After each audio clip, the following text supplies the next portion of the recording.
Sure, we're all familiar with this style of desk lamp, or banker's lamp as it's called. I see these all the time at thrift stores. They're pretty much just Chinese copies of the vintage style.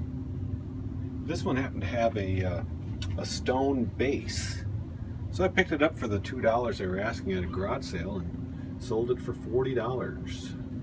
This is an Orvis Bat and Kill messenger bag or briefcase. This was at a church sale. I spotted it just as a nice green canvas bag with the leather trim.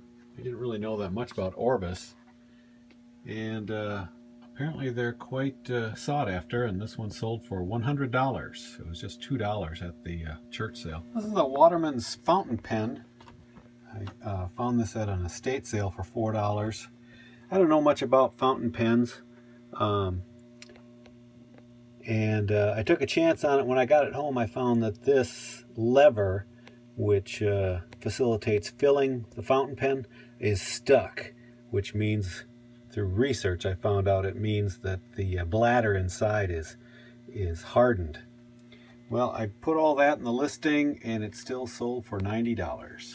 This is a Sony Micro black and white TV, early portable, put out by Sony back in the 60s.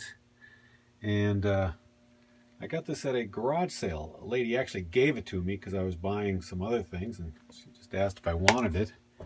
It does have, besides the telescoping antenna, it has an input for an antenna, and I rigged up a wire to go from a digital converter box, and I was able to show that it worked. And this sold for $40. This is the vintage 1970 South Dakota license plate. Was never used, still in this original plastic, and this plastic really stinks. It smells like body odor. I mean, it reeks. I've had this for a long time. I left these, I bought 2 of them. I put them out in the sun for like a week, and it did nothing. It must be the plastic or something. But anyway, it finally sold after being in my store for over a year, and it sold for $15. This is a vintage Philips AC adapter for European style radios from the 60s.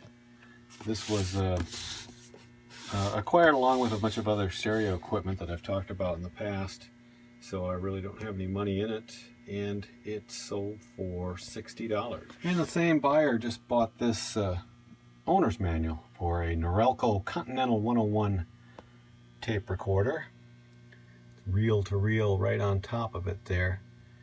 I had one of these as well for sale, and actually I had 2 of them, and they both sold, but that was months ago. I get about $125 for these tape recorders. This manual went for $20. Another massage unit. This one's still brand new in the box.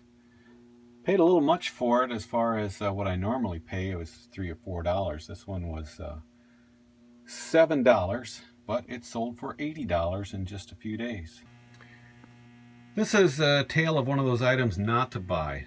This is a Pendleton pleated wool skirt. Whenever I see the Pendleton label, I get excited and buy stuff. I bought this for $8 along with a matching shirt. Now the shirt sold right away for about $30, but I've had this for well over a year, and I finally took a best offer of $7. A couple of trucker hats sold last night for 20 bucks a piece.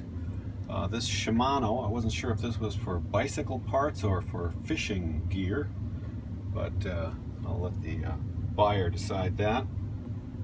And this is a NRA hat with the scrambled eggs on the bill. I got these new eBay 8x8 boxes, but they weigh just a little bit more than my other 8x8 boxes, so hopefully I can still keep the weight under 8 ounces. This is a souvenir patch from Canada, Cry of the Wild, Yukon. And I bought this along with a bunch of other patches for almost no money at all. And some of them sold for as much as $20. This one I took an offer of $8. I've had it for probably 2 years now.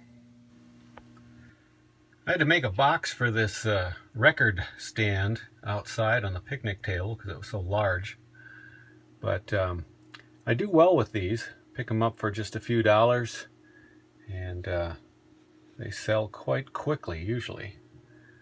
I always include a picture with a stereo and records on it. I don't know if it does any good, but this one sold for $90.